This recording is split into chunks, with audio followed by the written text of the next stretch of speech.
Good morning. Welcome to Google I/O.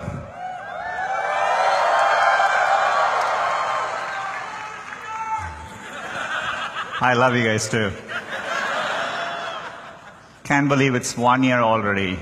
It's a beautiful day. We're being joined by over 7,000 people, and we are live streaming this, as always, to over 400 events in 85 countries. Last year was the 10th year since Google I/O started, and so we moved it closer to home at Shoreline, back where it all began. Seems to have gone well. I checked the Wikipedia entry from last year. There were some mentions of sunburn, so we have plenty of sunscreen all around. It's on us. Use it liberally. It's been a very busy year since last year, no different from my 13 years at Google. That's because we've been focused ever more on our core mission of organizing the world's information, and we are doing it for everyone, and we approach it by applying deep computer science and technical insights to solve problems at scale. That approach has served us very, very well.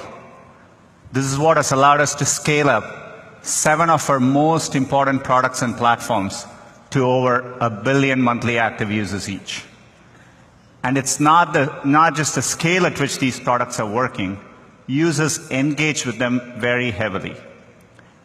YouTube not just has over 1 billion users, but every single day, users watch over 1 billion hours of videos on YouTube. Google Maps, every single day, users navigate over 1 billion kilometers with Google Maps. So the scale is inspiring to see, and there are other products approaching this scale. We launched Google Drive 5 years ago, and today it is over 800 million monthly active users. And every single week, there are over 3 billion objects uploaded to Google Drive. 2 years ago, at Google I/O, we launched Photos as a way to organize users' photos using machine learning. And today, we are over 500 million active users, and every single day, users upload 1.2 billion photos to Google.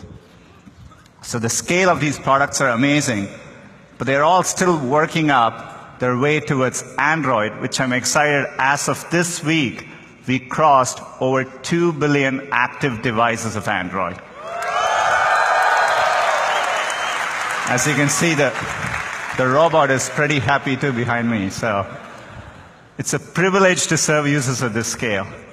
And this is all because of the growth of mobile and smartphones. But computing is evolving again. We spoke last year about this important shift in computing from a mobile-first to an AI-first approach. Mobile made us reimagine every product we were working on.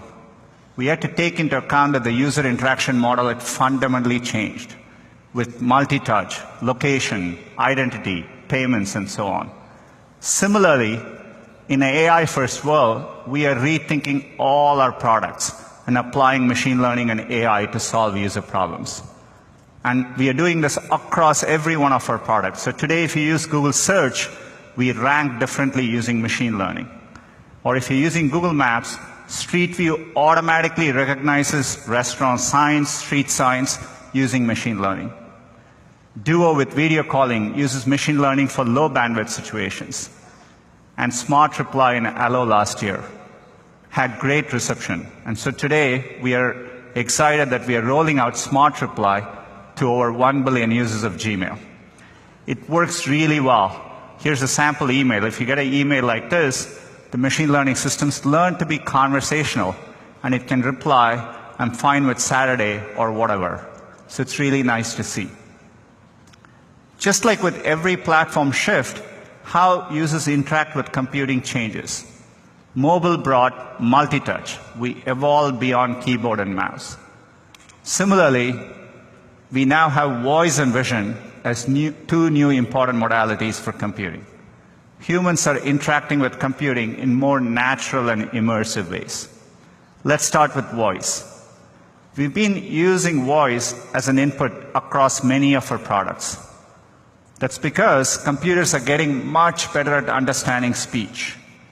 We have had significant breakthroughs, but the pace, even since last year, has been pretty amazing to see.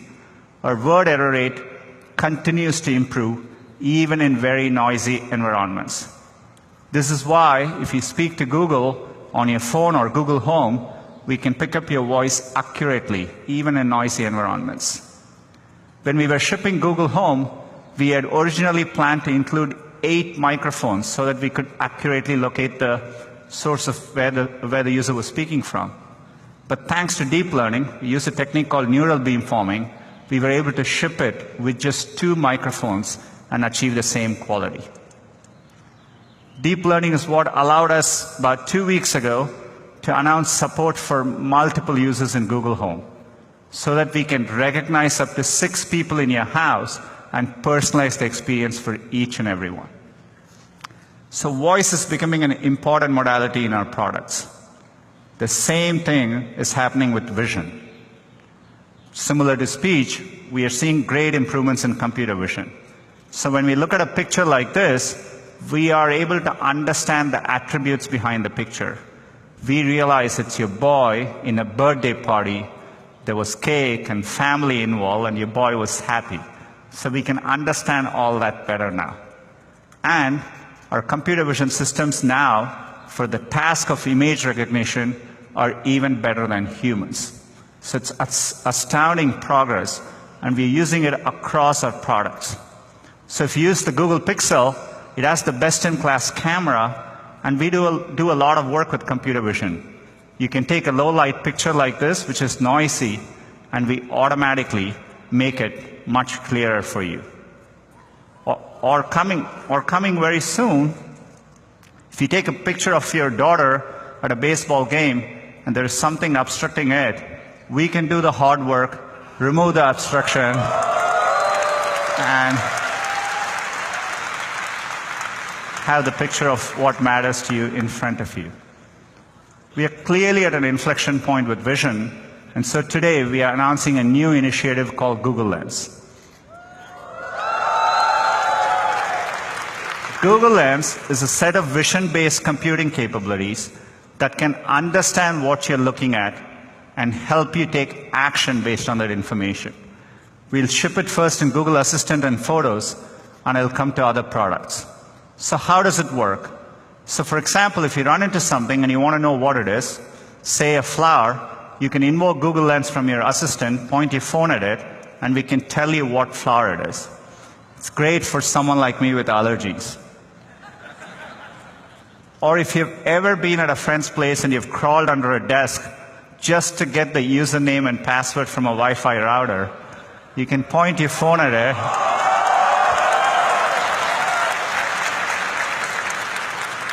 and we can automatically do the hard work for you. Or if you're walking in a street downtown and you see a set of restaurants across you, you can point your phone because we know where you are and we have our knowledge graph and we know what you're looking at. We can give you the right information in a meaningful way. As you can see, we are beginning to understand images and videos. All of Google was built because we started understanding text and web pages. So the fact that computers can understand images and videos has profound implications for our core mission.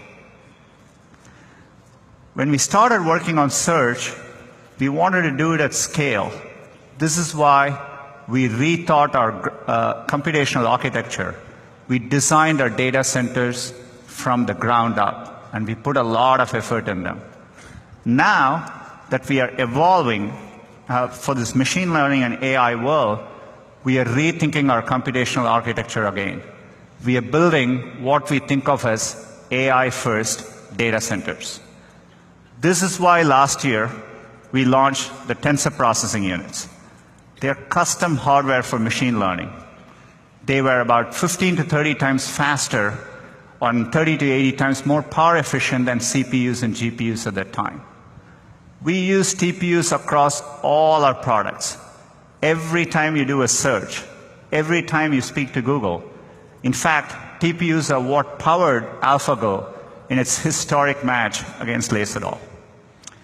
As you know, machine learning has 2 components: training, That is how we build a neural net. Training is very computationally intensive, and inference is what we do at real time, so that when you show it a picture, we recognize whether it's a dog or a cat and so on. Last year's TPU were optimized for inference. Training is computationally very intensive. To give you a sense, each one of our machine translation models takes a training of over 3 billion words for a week on about 100 GPUs. So we've been working hard, and I'm really excited to announce our next generation of TPUs, cloud TPUs, which are optimized for both training and inference. What you see behind me is one cloud TPU board. It has 4 chips in it, and each board is capable of 180 trillion floating point operations per second.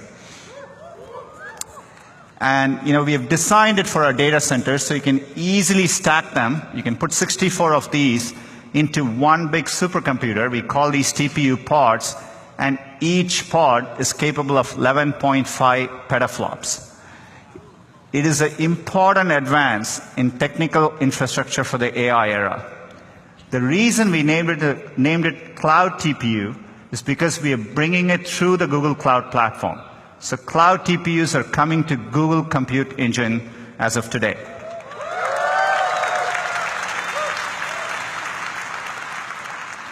We want Google Cloud to be the best cloud for machine learning. And so we want to provide our customers with a wide range of hardware, be it CPUs, GPUs, including the great GPUs NVIDIA announced last week, and now cloud TPUs. So this lays the foundation for significant progress.